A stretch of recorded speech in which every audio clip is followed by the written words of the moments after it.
People hear the government say, the economy's fine, or, unemployment's near an all-time low, which is actually statistically is true.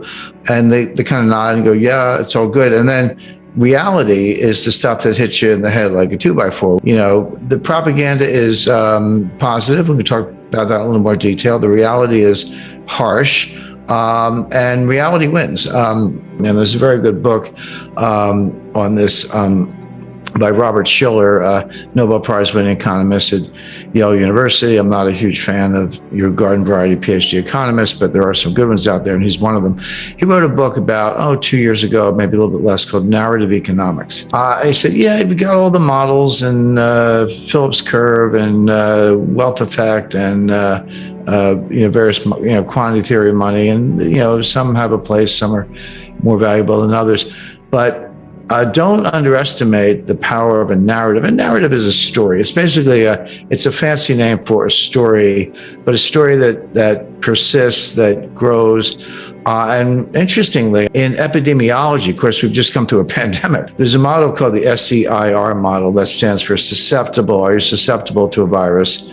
E for exposed. Are you exposed to it? I, are you infected? Did you get it? And R, did you recover? The difference between I and R are people who died. But it's a model, and it's mathematically based, and it's empirically validated of how viruses spread exponentially. And you can also use it to forecast how a virus is going to go. Well, what Shiller did, he took that model, moved it over to economics, and took a narrative kind of like a virus, not in a negative sense, but just as something that spreads. And it can be very powerful, and then eventually may die out or reverse, but it can be powerful in the meantime. That much I knew, but what I learned from the book that I hadn't really thought about is that narratives don't have to be true. They can be true, and they can be very powerful, but a narrative can be false and still be powerful. If it's the self-fulfilling prophecy, if enough people believe it, it sort of becomes the reality to some extent, even if it's based on false premises. He gives an example during the Great Depression. The Great Depression really was two technical recessions, but there was a period from 1929 to 1933, election of Franklin Delano Roosevelt. And then there was another period from 1933 to 1937. The 37 and 1940 part we leave aside for this purpose. But during the first part of the Great Depression, unemployment was high, output was dropping, trade was dropping. It was a very, very bad time, no doubt about it. But not everybody was out of work. Not everybody was poor. There were a lot of people with a lot of money at the time, but it was felt that being ostentatious was poor form. It's like, okay, I'm lucky I have a job, I've got some money, but I'm not going to buy a new car, buy a big house, or flash it around or whatever, because it's really not considerate of all the people who actually have fallen on hard times. Well, that was the narrative, but it's the worst possible economic advice, because is precisely the fact that people with the money should keep spending that kind of can boost the economy out of a depression. So by people saying, well, even though I have the money, I'm not going to spend it because it's poor form, we're actually prolonging the Great Depression. Now, when FDR came along, was elected in 1933, became president in 1934, the psychology turned 180 degrees, and all of a sudden, the Democratic campaign song was "Happy Days Are Here Again," and FDR seemed to solve the banking crisis and so forth. And all of a sudden, it became okay to spend money. Well, in the middle of the Great Depression, 1934 to 1936, those were some of the strongest years ever for the stock market, and unemployment did come down a lot. Now, the problem is it came down from like 25% to 15%. Well, 15% is still, painfully high, but it was a big move in the right direction. So he describes how the narrative flipped from don't spend money, it's poor form, to, go spend money and help the economy. None of that is taught in business school. It's not taught in economics. It can be modeled using this epidemiology model, but it doesn't fit into any of the standard macroeconomic models, but it's powerful stuff. And so today what's going on is that the White House is trying to push a narrative, and they're failing badly.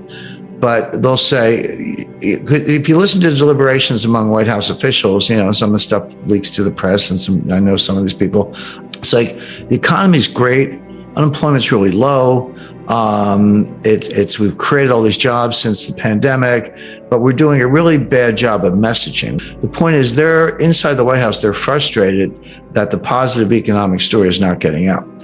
The correct analysis is that there is no positive economic story. The economy is in terrible shape. The problem is not the messaging, it's the message. And this is why I say the propaganda from the White House that things are great is at odds with the reality, which is things are not great. Let me give you some specific data points, because as I say, I don't like to make statements like this without backing it up.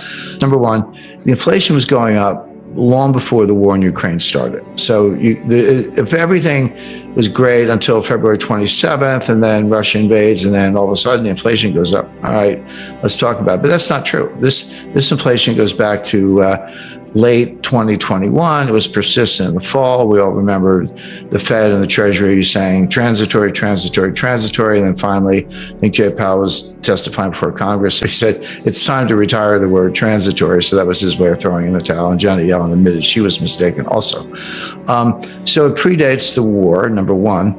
Number two, energy prices are going up because there's a war with Russia. Well, I wonder why that is. Well, the reason is not because Putin invaded Ukraine, it's because the U.S. counterattacked with financial sanctions. Now, bear in mind, go back to January 21st, 2021, when Biden was sworn in as president, and then went back to the White House. What was the first thing he did? He closed the Keystone XL pipeline. This is a pipeline that would bring oil from Alberta, Canada, into the United States, where it would connect at a hub. I believe it's in Kansas, but somewhere in the central United States. Then the hub distributes it to the entire country. So he shut down that pipeline, which curtailed the supply of oil from Canada. Then ended new leasing, oil and gas exploration leasing on federal lands, handicapped the fracking industry, took a number of other steps using environmental tools, climate alarm, government subsidies, et cetera, to basically, to the extent possible, shut down the U.S. energy industry as much as possible. Now, you can't shut down completely, of course, but everything happens at the margin. And then we end up with oil prices doubling or tripling, really, from $40 to $120 in under a year, which is comparable to what happened in 1973 with the Arab oil embargo. And then Biden wakes up and says, guess we need more oil. And he wants to reopen leasing. I said they shut it down. They did, but he wants to reopen it. He's begging Saudi Arabia to pump more. Saudi Arabia is kind of not returning his phone calls. He's begging Venezuela to pump more. Oh, great. The greatest pariah dictator in the Western Hemisphere, and we're begging him for oil. So why don't we drill our own oil? Because we were a net exporter up until 2021, and then Biden came in and we lost that edge and became a net importer, including recently buying oil from Russia. They curtailed that for political reasons, but that's kind of where we got to. So you wonder why the price of energy is going up. In other words, this damage was self-inflicted, but don't be misled by the headlines, because they're, again, this narrative, but they're not actually doing it. So the point being, the price increase and the inflation in the U.S. has very little to do with Putin, and everything to do with the U.S. handicapping its own energy industry, begging dictators for oil, and the influence of the climate alarmists. And by the way, that whole crowd want higher gas prices. They want gas to be $7, $8, $9 a gallon, because they expect that will accelerate the transfer to electric vehicles and make the electric vehicle more attractive relative to the internal combustion engine. Now, that's another fantasy. It won't happen. We don't have time to go through all the physics of it. Output of energy by weight, gasoline compared to batteries, and the pollution of batteries, and the fact that, we don't have the charging stations. And even if we did, where's that electricity coming from? Oh, coal. It will never happen. But meanwhile, they're destroying the U.S. economy in pursuit of an ideological point that will never actually happen. Another example of propaganda versus reality. Narratives are powerful, but reality is more powerful.